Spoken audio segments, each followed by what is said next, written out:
নমস্কার, রাজনীতির সাম দাম দণ্ড ভেদের আরেকটি এপিসোডে আমি ময়ূক রঞ্জন ঘোষ, আমার সাথে রয়েছেন শুভ্রাংশু চ্যাটার্জি এবং আমাদের সঙ্গে রয়েছেন অতিথি ওসমান গনি মল্লিক। কে এই ওসমান গনি মল্লিক?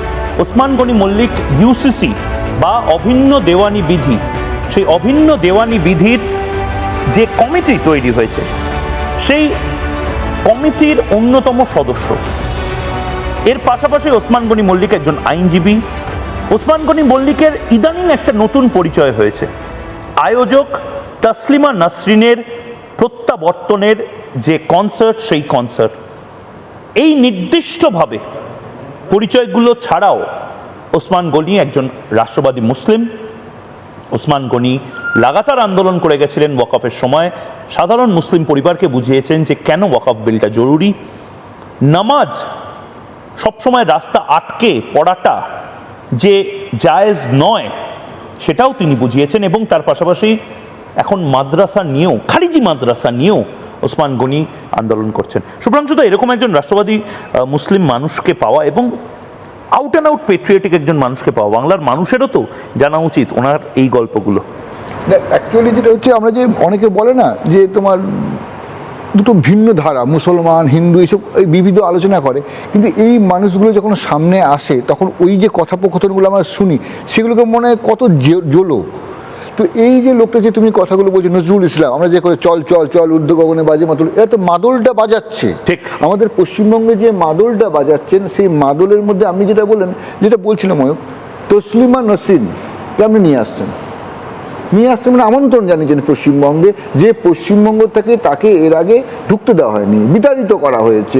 উনি বারবার কেঁদে আকুল হয়েছেন যে আমি বাংলার স্বাদ ওখানে দিল্লিতে পাচ্ছি না বা ওখানে পাচ্ছি না, অন্তত পশ্চিমবঙ্গে পাই। সেই পশ্চিমবঙ্গের মাটিতে আপনি আমাকে আমন্ত্রণ জানিয়ে নিয়ে আসেন, হঠাৎ করে আচমকা বিজেপি সরকার চলে এলো, তারপর আপনার দেখে মনে হলো এবার আনার সময় হয়েছে। দেখুন, আমরা তো বাঙালি, আমাদের কয়েক হাজার বছরের একটা সংস্কৃতি আছে। এই কয়েক হাজার বছরের সংস্কৃতি বলে লেখক কবিকে সম্মান করতে, শ্রদ্ধা করতে।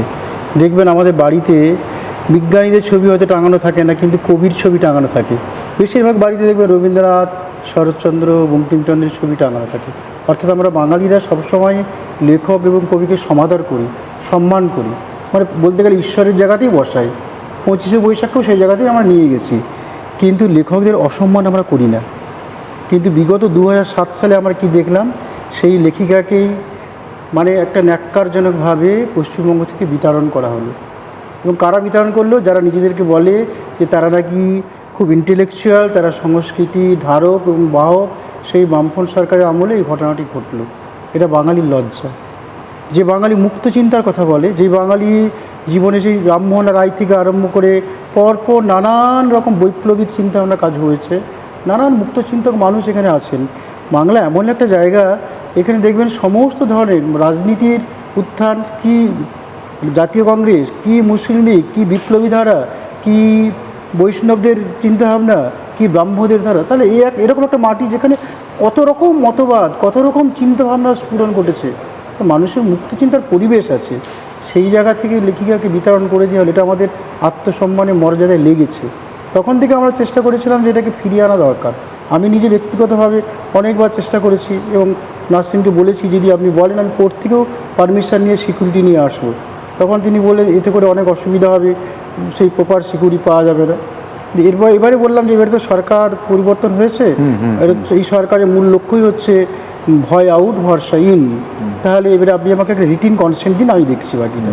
তখন তিনি আমাকে একটা রিটিন কনসেন্ট দিলেন। তখন আমি এবারে বিভিন্ন জায়গায় সরকারের সঙ্গে যোগাযোগ করি এবং ঘটনাচক্রে মাননীয় মুখ্যমন্ত্রী নিজে বললেন যে তিনি সমস্ত নিরাপত্তার দায়িত্ব নেবেন। মাননীয় মুখ্যমন্ত্রী কি আসবেন সেই প্রোগ্রামে? হ্যাঁ, সেই প্রোগ্রামে মুখ্যমন্ত্রী আসবেন, স্বপন দাশগুপ্ত থাকবেন এবং আপনারা অবাক হবেন যে শীর্ষেন্দু মুখোপাধ্যায় আরে মানে মতো মানুষও বলেছেন যে আমি যাবো। শীর্ষেন্দু মুখার্জি বলেছেন যাবেন?